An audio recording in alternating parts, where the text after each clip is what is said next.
على محمد وعلى آل محمد كما باركت على إبراهيم وعلى آل إبراهيم إنك حميد مجيد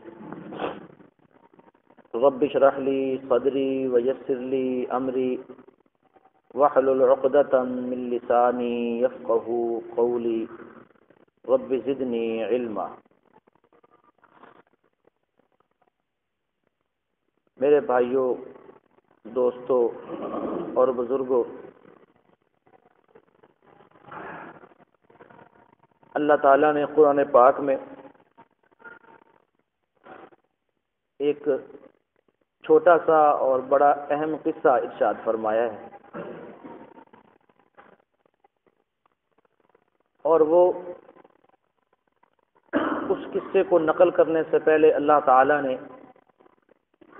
4 الفاظ بطور قسم کے ارشاد فرمائے ہیں اور پھر اس قصے کی طرف اشارہ کیا۔ وَالسَّمَاءِ ذَاتِ الْبُرُوجِ، قسم ہے آسمان برجوں والوں کی۔ برج سے یہاں مراد ستارے ہیں کہ ایسا آسمان جس کے اوپر بڑے بڑے ستارے اس کے نیچے لگے ہوئے ہیں، اس آسمان کی قسم۔ یہ پہلے بھی بارہا دفعہ یہ بات عرض کی جا چکی ہے کہ اللہ تعالیٰ کو کسی بھی بات پر قسم کھانے کی ضرورت نہیں، کیونکہ اللہ تعالیٰ جن چیزوں کی قسم کا لفظ جن چیزوں کے لیے ارشاد فرماتے ہیں وہ اللہ ہی کی پیدا کرتا ہے۔ اللہ تعالیٰ نے ہی ان چیزوں کو پیدا کیا ہے اور اللہ تعالیٰ انہی کی قسم کھا لیتے ہیں۔ اس کی بنیادی وجہ صرف مخلوق خدا کو سمجھانا ہے کہ قسم کھا کر جو بات کی جاتی ہے وہ ذرا اہمیت والی اور تاکید والی ہوتی ہے۔ اس لیے اللہ تعالیٰ نے فرمایا وَالسَّمَاءِ ذَاتِ الْبُرُوجِ، قسم ہے آسمان برج والے کی، یعنی جس کے نیچے ستارے لگے ہوئے ہیں اور وہ ستاروں سے بھرا ہوا جو آسمان ہے اس کی قسم۔ وَالْيَوْمِ الْمَوْعُودِ، اور ایسے دن کی قسم جس کا وعدہ کیا گیا ہے۔ یہ وعدہ کیا گیا دن کون سا ہے؟ اس سے مراد میدان قیامت، میدان محشر میں جس دن تمام انسانیت، تمام مخلوقات جمع ہوں گی، اس دن کی قسم۔ والیوم الموعود، یعنی قیامت والا جو دن ہے اس دن کی قسم۔ اور تیسری اور چوتھی قسم اکٹھی ارشاد فرمائی وشاہد ومشہود، شاہد یعنی یہ کیونکہ شاہد جمعے کا دن مراد ہے، اور یہ جمعے کا دن ہر جگہ پر لوگ جمعے کے لیے اکٹھے ہوتے ہیں، زیادہ تعداد کے اندر ہوتے ہیں، اور یہ ہفتے بعد ہی جمعے کا دن پہنچ آتا ہے، اس وجہ سے اس کو شاہد کے ساتھ۔ اور دوسرا لفظ ارشاد فرمایا مشہود، یہ مشہود وہ حاضر دن ہے جو کبھی یعنی کچھ دیر کے بعد آتا ہے، سال کے بعد۔ اس سے مراد عرفہ کا دن ہے جس کو 9 ذی الحجہ کہا جاتا ہے۔ 9 ذی الحجہ کی جو تاریخ ہے اس کو عرفہ کا دن کہا جاتا ہے۔ تو شاہد و مشہود یعنی جمعے کے دن کی قسم اور عرفہ کے دن کی قسم۔ عرفہ بہت اہم دن ہے، بہت اہم دن ہے، اور یہ دن بھی اہم ہے، اور جس یہ دن کے ساتھ اس کا نام مخصوص ہے میدان عرفات کے ساتھ۔ اور یہ بعض روایات میں آتا ہے کہ قیامت کا میدان میدان عرفات میں لگے گا، بعض روایات میں آتا ہے کہ قیامت کا میدان ملک شام میں لگے گا۔ تو ان دونوں روایتوں کو اکٹھا بھی کر سکتے ہیں کہ یہ پہلے ایک ہی علاقہ شمار کیا جاتا تھا حضرت ابراہیم علیہ السلام کے زمانے میں، اور اس کے بعد والے جو زمانہ تھا اس زمانے کے اندر بھی یہ کافی عرصے تک اکٹھا ایک ہی علاقہ عرب کی سرزمین کے طور پر شمار کیا جاتا تھا، بعد میں اس کو علیحدہ علیحدہ کر دیا گیا۔ تو یہ 4 قسمیں کھا کر اللہ تعالیٰ نے ایک قصے کی طرف اشارہ فرمایا ہے قتل اصحاب الاخدود، شہید کر دیے گئے ہیں،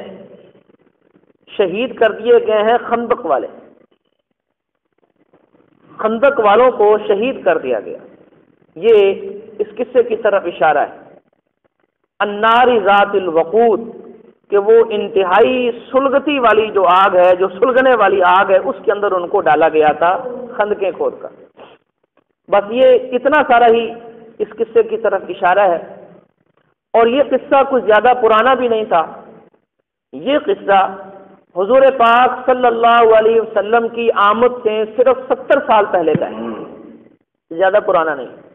70 سال پہلے کا یہ واقعہ اور یہ قصہ ہے کہ ایک بادشاہ تھا،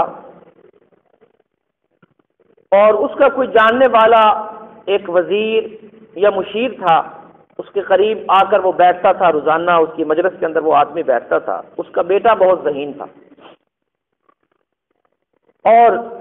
ذہین تھا تو بادشاہ کو پتہ چلا بھی اس میرے وزیر کا یا مشیر کا، میرے اس دوست کا جو بیٹا ہے وہ بہت ذہین آدمی ہے، ذہین بچہ ہے۔ تو بادشاہ نے اپنے اس دوست سے کہا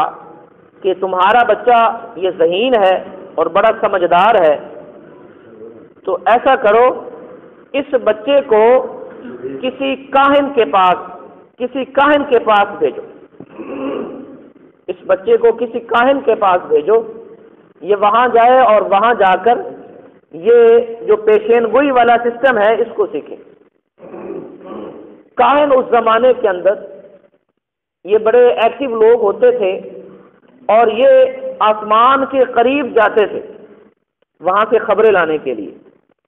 ویسے تو ان کو خبروں کا پتہ نہیں چلتا تھا، کوئی ایک آدھی بات پلے پڑ جاتی تھی، اور ان کے ساتھ پھر 100 قسم کی باتیں اپنے پاس سے لگا کر اس باتوں کو وہ مشہور کرتے تھے۔ کبھی کبھی تکا لگ جاتا اور کوئی ایک آدھی بات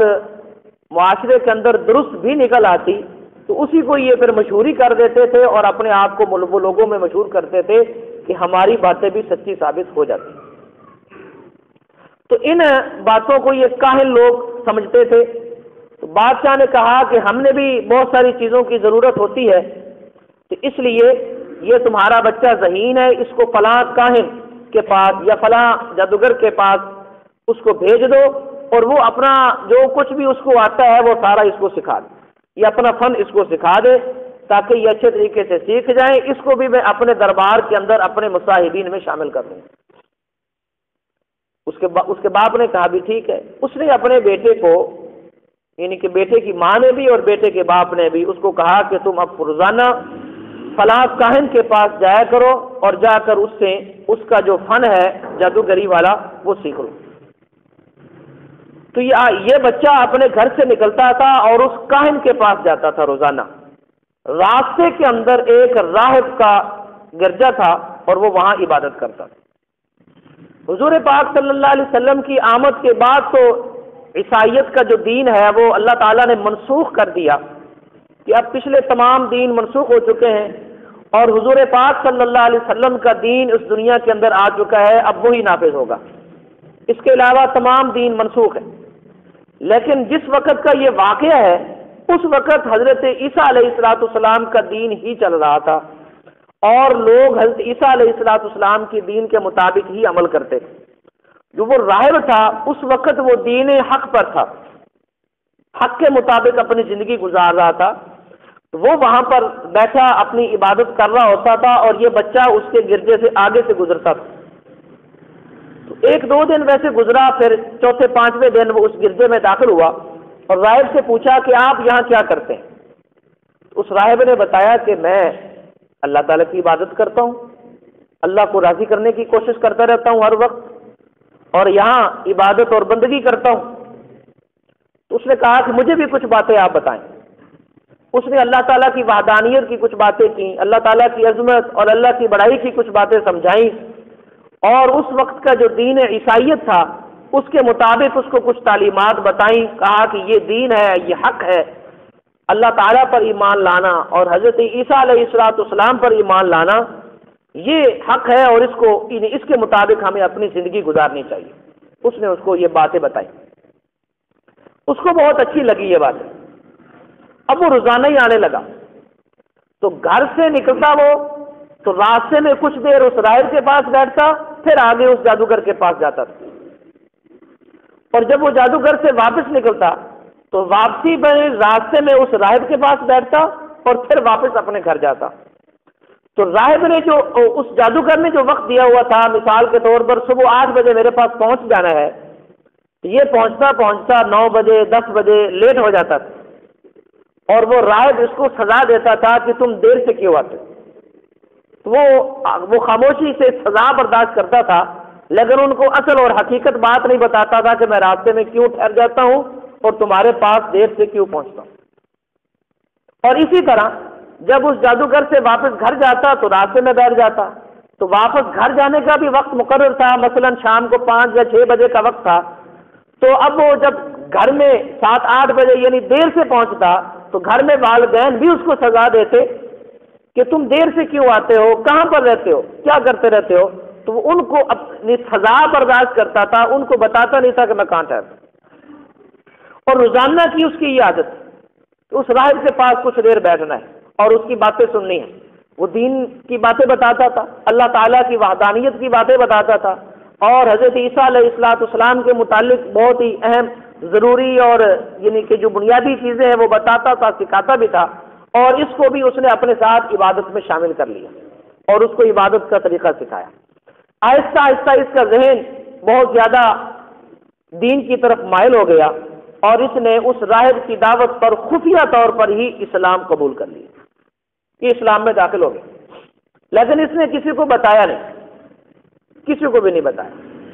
بالآخر ایک وقت ایسا آیا کہ اس جادوگر کو شک پڑا کہ جادو کرنے کے لیے تو کپڑے گندے رکھنے پڑتے ہیں، اور اس کو میں جتنا یعنی کہ گندے کپڑے کی طرف مائل کرتا ہوں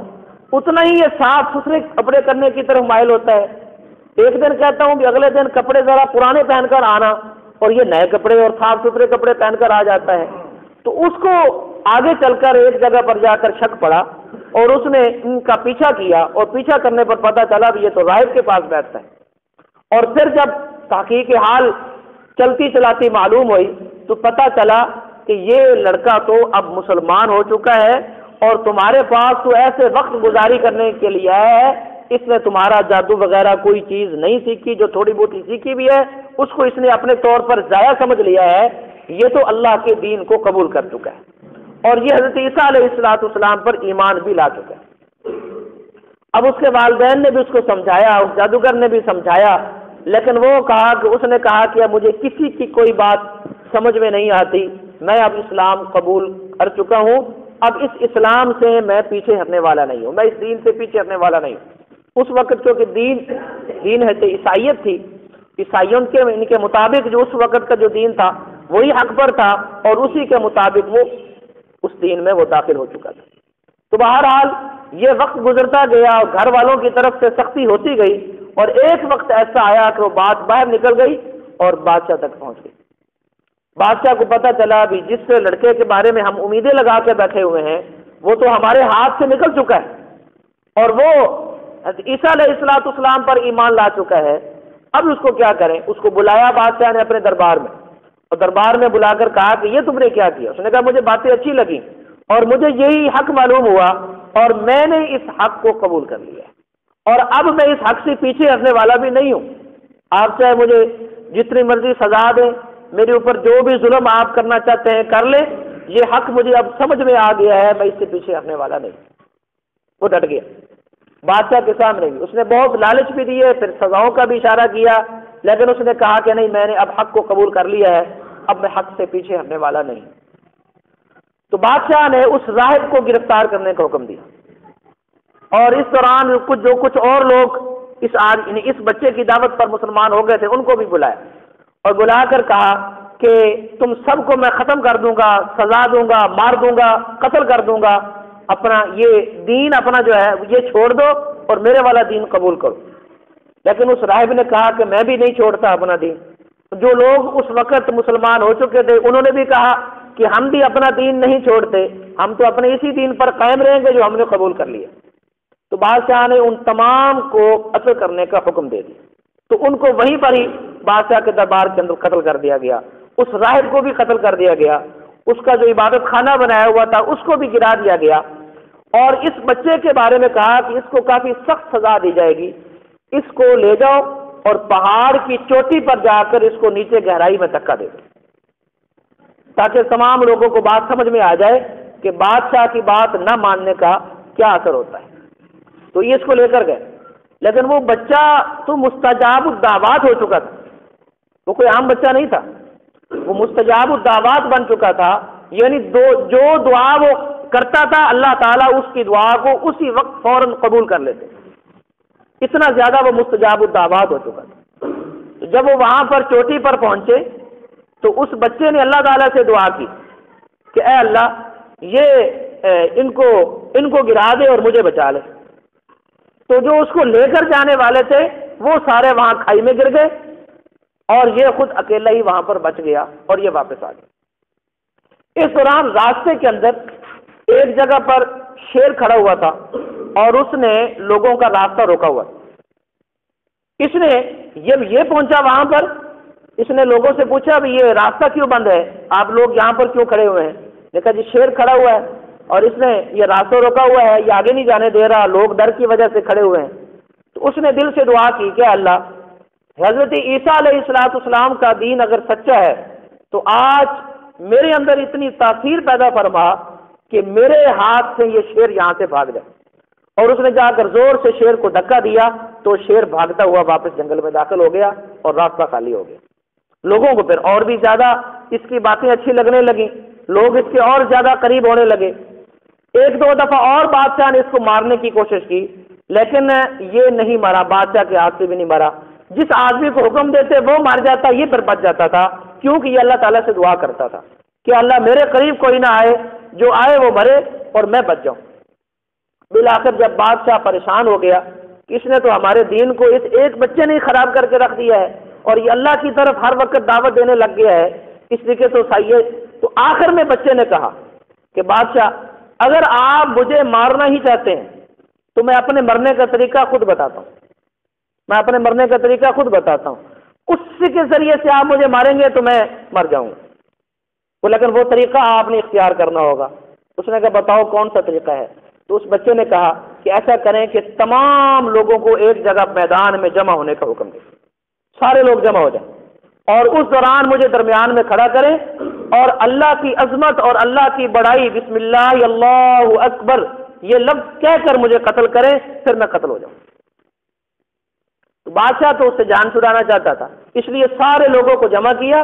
اور سارے لوگوں کو جمع کر کے اس کی وصیت کے مطابق جیسے اس نے بتایا اسی طریقے کے مطابق بادشاہ نے کہا اب اس کو اللہ کا نام لو، اللہ کی عظمت اللہ کی بڑائی۔ اس کو وہ مانتے نہیں تھے، بادشاہ مانتا تو تھا نہیں لیکن مجبوری تھی، اس بچے سے جان چھڑانا بڑا ضروری تھا، اس وجہ سے بادشاہ نے کہا کہ اس کو اللہ کا نام اور اللہ کی بڑائی کا نام لے کر اس آدمی کو قتل کر، جیسے اس نے کہا ہے اب یہ ویسے ہی قتل ہوگا۔ جب بچے کو وہاں پر اللہ کا نام لے کر قتل کیا تو بچے نے بھی کہا کہ رب کعبہ کی قسم میں آج ہی کامیاب ہوا، میں اللہ کے نام پر اپنے آپ کو قربان کر رہا ہوں اور میں ابھی دنیا سے جا رہا ہوں۔ اس دوران وہ تلوار لگی اور وہ بچہ شہید ہو گیا۔ جیسے ہی وہ بچہ وہاں پر شہید ہوا ساری کی ساری انسانیت جتنی وہاں پر آئی تھی اس سب نے کلمہ پڑھا، وہ بھی مسلمان ہیں۔ انہوں نے کہا ہم بھی عیسیٰ علیہ السلام کا دین قبول کرتے ہیں۔ تو بادشاہ کو پتا نہیں تھا کہ وہ بچہ میرے ساتھ کھیل کھیلے گا یا میں اس کے ساتھ کھیل کھیل رہا ہوں۔ بچہ بادشاہ کے ساتھ، بچے نے کہا کہ میں خود چلا جاؤں گا اس دنیا سے، لیکن جاتے جاتے تم ایک اتنی بڑی تعداد اسلام میں داخل کر کے جاؤں گا کہ جس تعداد کو تم بعد میں بھی بھول بھی نہیں سکو گے، اتنی زیادہ تعداد اسلام میں داخل ہو جائے گی۔ تو اب بادشاہ بہت پریشان ہوا، اب یہ تو سارے لوگ مسلمان ہو گئے، فوری طور پر لوگوں کو گرفتار کرنا شروع کیا، کہا کہ جو آدمی بھی مسلمان ہوگا، جو آدمی بھی اسلام کا نعرہ لگائے گا اس کو پکڑ لیا جائے گا، اس کو گرفتار کر لیا جائے گا، عیسیٰ علیہ السلام کے اس دین کو چھوڑنا ہوگا۔ تو اندازہ لگائیں کہ ابھی وہ کلمہ پڑھ کر لوگ مسلمان ہوئے ہیں، کلمہ پڑھ کر عیسیٰ علیہ السلام کے دین کو قبول کیا ہے، اتنی جلدی وہ مضبوط ایمان والے بنے کہ انہوں نے بادشاہ کی ہر قسم کی سزا کو قبول کرنے کو تیار کر لیا، لیکن اپنے دین کو اپنے اسلام کو چھوڑنے کے لیے وہ تیار نہیں ہوئے، اپنا دین چھوڑنے کے لیے وہ تیار نہیں ہوئے۔ تو بادشاہ نے حکم دیا کہ ان کے لیے خندقیں کھودی جائیں، اتنے زیادہ لوگوں کو تو اکٹھا جو ہے وہ مارنا قتل کرنا یہ ایک بہت مشکل کام ہے۔ تو خندقیں کھودی گئیں، بڑی بڑی خندقیں کھودی گئیں اور ان خندقوں کے اندر آگ جلائی گئی اور آگ جلا کر جو آدمی بھی اسلام کا نعرہ لگاتا اس کو دھکا دے کر اس آگ میں گرا دیا جاتا، وہ وہاں سے واپس نکل ہی نہیں سکتا تھا، اسی آگ میں ہی وہ جل جاتا۔ تو لوگوں کو پکڑ پکڑ کر آگ میں ڈالنا شروع کیا، بہت بڑی خندق کھود کر اور بہت بڑے پیمانے پر آگ لگائی گئی تھی، اس آگ کے اندر لوگوں کو ڈالا جاتا۔ تو قرآن پاک نے اسی واقعے کو ذکر کیا ہے، وَالسَّمَاءِ ذَاتِ الْبُرُوجِ وَالْيَوْمِ الْمَوْعُودِ وَشَاهِدٍ وَمَشْهُودٍ قُتِلَ أَصْحَابُ الْأُخْدُودِ کہ ان خندق والے لوگوں کو شہید کر دیا گیا۔ النَّارِ ذَاتِ الْوَقُودِ اور وہ گہری سلگتی ہوئی آگ والے تھے کہ اس آگ کے اندر ان کو ڈال کر شہید کر دیا۔ یہ آپ حضرات واقعات سنتے رہتے ہوں گے کہ دنیا کے اندر چند بچے ایسے ہیں جو ماں کی گود میں بھی بولیں، چند بچے ایسے ہیں جو ماں کی گود میں بھی بولیں۔ یہ موضوع ایک علیحدہ موضوع ہے کہ وہ چند بچوں کا نام گنوایا جائے کہ وہ کون کون سے بچے ہیں جو اپنی ماں کی گود میں چھوٹی عمر کے اندر ہی بولے تھے۔ ان میں سے ایک بچہ اس واقعے کے اندر بھی شامل ہے کہ ایک عورت جو کہ اسلام لا چکی تھی، اس کو جب بادشاہ کی طرف سے ڈرایا گیا کہ اسلام چھوڑ دو، نہیں چھوڑتی تو تمہیں بھی اس آگ میں ڈال دیا جائے گا، تو وہ عورت تھوڑا جھجکی، تھوڑی سی جھجک اس کے اندر آ گئی کہ آگ سے بچنے کے لیے کیا میں اپنے اس دین کو چھوڑ دوں؟ ہلکی سی جھجک جیسے ہی اس کے دل کے اندر آئی، بچے نے محسوس کیا تو بچہ اس ماں کی گود میں تھا، بچے نے بول کر کہا کہ امی جان آپ کو گھبرانے کی ضرورت نہیں ہے، آگے تمہارے سامنے ایک بہت بڑی کامیابی ہے جس کا مجھے بھی پتا ہے، آپ چھلانگ لگا دیں اور میرے سمیت لگا دیں۔ یہ بچے نے، چھوٹے بچے نے ماں کی گود میں بول کر کہا کہ آپ چھلانگ لگا دیں اور میرے سمیت لگا دیں، آگے ایک بہت بڑی کامیابی ہے جو ہم سب کا انتظار کر رہی ہے۔ تو اس عورت نے اپنے اس بچے کے کہنے پر اس کو حوصلہ ہوا اور اس نے بھی اس آگ میں جا کر چھلانگ لگائی اور سارے کے سارے لوگ وہاں پر جل گئے، شہید ہو گئے، لیکن پوری دنیا کے سامنے ایک ایسا قصہ چھوڑ گئے، وہ اپنے ایمان پر مضبوط رہنے والے تھے۔ اللہ نے ان کا ذکر قرآن پاک میں کیا اور بڑے اچھے الفاظ میں ذکر کیا کہ قتل اصحاب الاخدود النار ذات الوقود، یہ وہ لوگ تھے جنہوں نے خالص ایمان کی خاطر کہ ہم اپنا ایمان نہیں چھوڑیں گے، اپنے آپ کو قربان کر دیا۔ اللہ تعالیٰ کو یہ بات اتنی پسند آئی کہ اللہ نے ان کا ذکر اپنے قرآن میں کیا۔ تو یہ ایمان اللہ تعالیٰ کو بہت محبوب ہے۔ جو آدمی جس کو اللہ تعالیٰ یہ دے دے اور پھر وہ اس پر جم جائے کہ یہ ایمان میں نے اب چھوڑنا نہیں ہے، اس ایمان کے مطابق ہی میں نے زندگی گزارنی ہے، تو اللہ تعالیٰ اس کے لیے کیسی کیسی راہیں کھولتے ہیں، اللہ تعالیٰ اس کے لیے کیسے کیسے کامیابی کے دروازے کھولتے ہیں، اس کا آج اندازہ نہیں ہوگا۔ لیکن جیسے ہی دنیا کی آنکھ بند ہوگی اور آخرت کی آنکھ کھلے گی تو وہاں وہ کامیابیاں شروع ہو جائیں گی۔ وہاں ہر آدمی یہ پچھتائے گا کہ ایمان کی دعوت کا کام تھوڑا کیوں کیا، تھوڑا کیوں کیا، میرے پاس تو کافی وقت تھا، مجھے تو یہ سارا وقت ہی اس میں لگا دینا چاہیے تھا، یہ تھوڑا کیوں ہوا۔ تو آج ہم نیت کریں، ہم بھی اپنے ایمان کو مضبوط کریں گے اور ایمان کے مطابق زندگی گزاریں گے۔ اللہ نے جو ایمان والی نعمت ہمیں دی ہے، ہم سب دعا کریں کہ اللہ تعالیٰ اسی ایمان پر ہی ہم کو برقرار رکھے، اسی ایمان پر ہی ہماری موت آئے اور اللہ تعالیٰ کے نزدیک قیامت والے دن بھی ہم ایمان والے بنائے جائیں۔ اللہ تعالیٰ کہیں کہ یہ سارے لوگ ایمان والے ہیں، ان کے لیے جنت کا فیصلہ ہے۔ اللہ تعالیٰ اس کے مطابق ہمیں زندگی گزارنے کی توفیق نصیب فرمائے۔